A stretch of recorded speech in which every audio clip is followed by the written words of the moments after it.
권혁성 원장의 한방톡.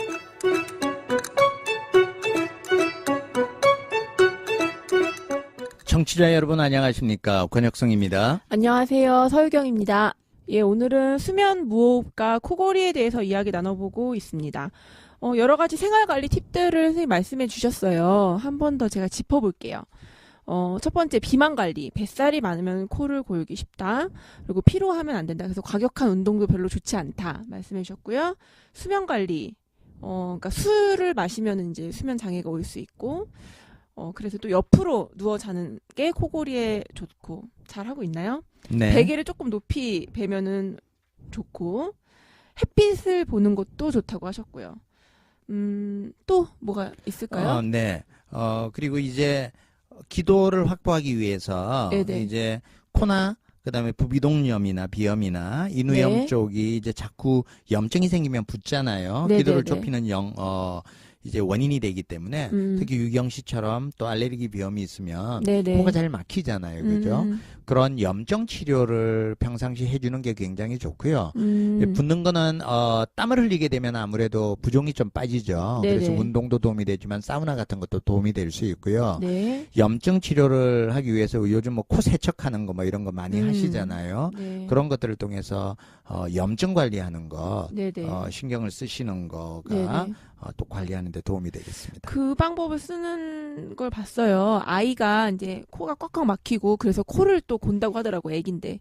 그래서 끓는 물을 끓여가지고 거기서 올라오는 수증기를. 네네네. 네. 그거를 이렇게 코에다가 예, 쓰시더라고요. 그거 굉장히 위험합니다. 왜냐하면 끓는 물에 할 때 화상 입을 염려가 굉장히 크고요. 네네네. 그 또 수증기가 코로 바로 들어가게 되면 코점막에 이제 화상으로 인해서 2차 감염까지도 될 수 있으니까 네, 수증기를 직접 하시면 절대 안 되고요. 아, 그래요? 네네, 수증기를. 그럼 어떻게 사우나 예. 효과를 볼 수 있는 그렇죠. 뭐가 있을까요? 그게 이제 레볼라이즈 같은 우리 파는 거 있잖아요. 분미하는 거. 네. 그런 것들이 오히려 조금 더 낫고요.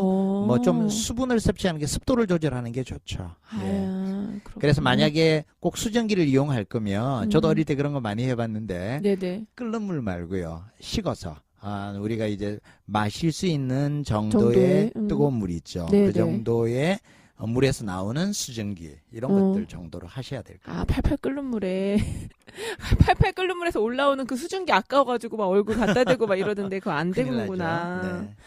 그 아까 쉬는 시간에 잠깐 양악수술 부작용도 짚어주셨는데 그것도 방송에서 말씀해 주시면 좋을 것 같아요.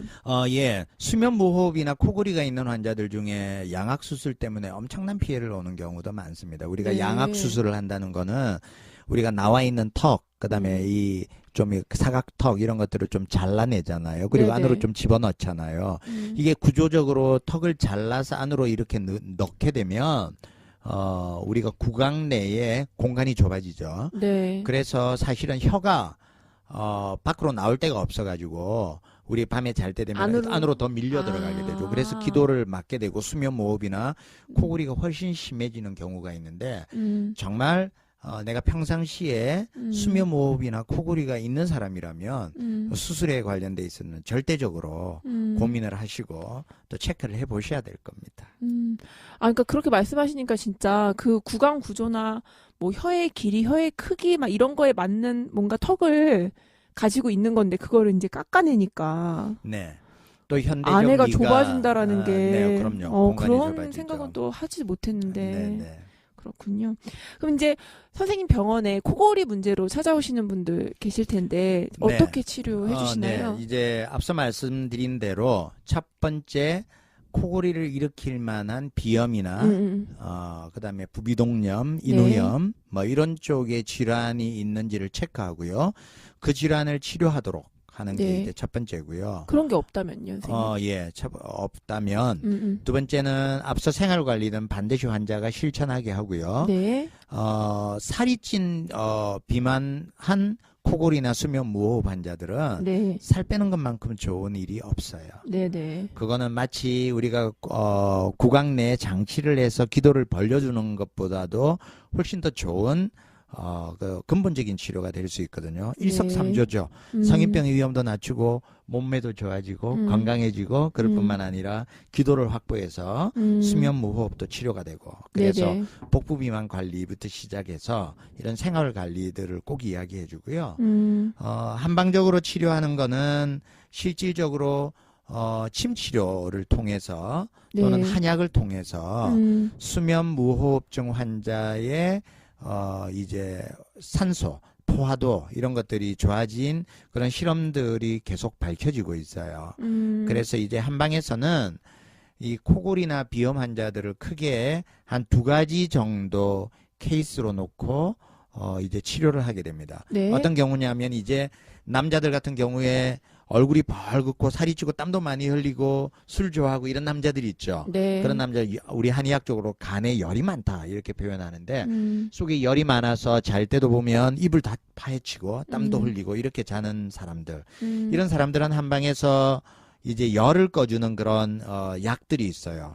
태어민들은 청패사간탕, 뭐 소양인들은 양적산화탕 이런 약들이 있는데 그런 열을 좀 꺼주는 그런 약재들을 쓰면 환자들이 굉장히 수면이나 그다음에 수면 무호흡 코골이 상태들이 좋아지는 것을 볼 수 있습니다. 네. 두 번째로는 그런 열이나 이런 점막들이 붓게 만들어주는 그 우리가 실정이라고 이야기하는데 그런 실정이 아닌 허약 해소는 허증.